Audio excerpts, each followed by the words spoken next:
Bonjour tout le monde, j'espère que vous allez bien. Donc aujourd'hui, on continue avec notre explication sur différents thèmes de la philosophie bouddhiste et la méditation. Donc comme ça, chaque semaine, on va vraiment traiter d'un différent sujet. Donc aujourd'hui, on va parler, il nous restait un agrégat. Quand on parle de, par exemple, les phénomènes impermanents, quand on parle d'une personne, qu'est-ce que c'est une personne? On dit que c'est une désignation basée sur les 5 agrégats. Donc, on avait déjà vu l'agrégat de la forme, l'agrégat des sensations, l'agrégat du discernement, l'agrégat des formations composées. Donc, maintenant, on est rendu à l'agrégat de la conscience, le 5e agrégat. Donc, ici encore, dans l'enseignement bouddhiste, il y a différentes visions philosophiques, mais celle qu'on suit principalement, en fait, va suivre la pensée de chaque être humain, par exemple, possède 6 consciences. Ces 6 consciences, donc, on les catégorise en 2 groupes, les consciences extérieures et la conscience intérieure. Donc, on parle de 5 consciences extérieures et une conscience intérieure. Donc, les consciences extérieures, en fait, c'est ce qui nous permet d'être conscients des objets extérieurs, donc que sont les 5 objets des sens.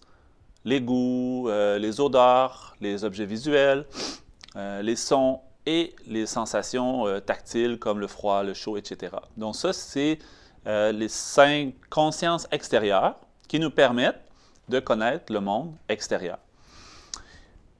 Ensuite, on a la conscience intérieure, qui est en fait un peu comme la base des 5 consciences extérieures et qui aussi est la plus importante et qui aussi, elle, qu'on utilise pour la méditation.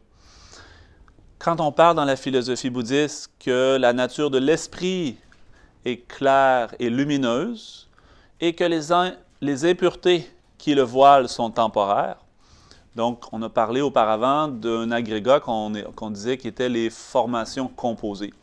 Donc, dans celui-là, on parle de différentes émotions, telles que des perturbations mentales, telles que la colère, etc. Donc, par la pratique de la méditation, on va pouvoir développer des outils intérieurs, comme des antidotes, qui vont servir à diminuer et donc un jour, éventuellement, à complètement libérer l'esprit de toute forme d'impureté ou d'état d'esprit qui nuit à notre bonheur, à notre bien-être. Et donc, comme ça, donc la conscience intérieure, la conscience qu'on pourrait appeler la conscience intérieure ou la conscience mentale, en fait, elle-même possède plusieurs niveaux. Elle possède des niveaux beaucoup plus grossiers, tels que quand on pense, par exemple, aux pensées conceptuelles, qu'on se dit qu'est-ce que je vais faire demain, puis on a tous nos projets, puis on imagine, puis on voit qu'est-ce qui va arriver demain, ou encore on se rappelle une expérience du passé, on voit clairement qu'est-ce qui nous est arrivé l'année passée ou hier, puis on se rappelle quelque chose qu'on a vécu. Donc ça, c'est la conscience mentale qui opère. Ce n'est pas la conscience extérieure comme nos 5 sens. On se rappelle un événement ou on projette un événement, par exemple. Ensuite, la conscience mentale est aussi dans un autre niveau un peu plus subtil, par exemple, celle qui expérimente l'état du rêve. Par exemple, quand on rêve, on n'est pas en train de voir réellement nos amis ou de goûter vraiment un vrai plat. Par contre, ça se peut que dans le rêve, on imagine qu'on mange quelque chose vraiment, puis qu'on entende vraiment des sons. Donc ça, c'est le produit de la conscience mentale qui perçoit des choses par le pouvoir de l'esprit intérieur. Donc, comme ça, dans la philosophie bouddhiste, c'est cette conscience intérieure, c'est elle qui possède tout le potentiel, tous les outils pour trouver le vrai bonheur complet de l'éveil. Et donc, quand on parle aussi dans la philosophie bouddhiste, par exemple, du moment où on s'endort, et c'est la même chose aussi au moment où notre vie se termine. Toutes les consciences sensorielles vont premièrement se dissoudre ou un peu comme perdre leur pouvoir pour se résorber dans la conscience intérieure. Et après, cette même conscience intérieure va aller dans un état d'esprit de plus en plus subtil jusqu'à la conscience la plus subtile qu'on appelle la conscience de claire-lumière. Et donc, du point de vue bouddhiste, la conscience de claire-lumière, c'est elle qui possède la fondation nous permettant de, nous aussi, devenir un Bouddha. Donc, de complètement libérer l'esprit de toutes les formes de perturbation et devenir un être complètement éveillé, qui a trouvé le vrai bonheur et qui est ensuite capable d'apporter le bonheur aux autres. Donc, du point de vue bouddhiste, comme ça, c'est cette conscience la conscience intérieure, c'est elle qu'on travaille durant la méditation. C'est sûr que quand on entend parler aujourd'hui beaucoup de la méditation, il y a différents types de méditation. On entend parler souvent de la méditation, par exemple, par le biais des consciences sensorielles, telles que par le son, par l'odeur, etc., etc.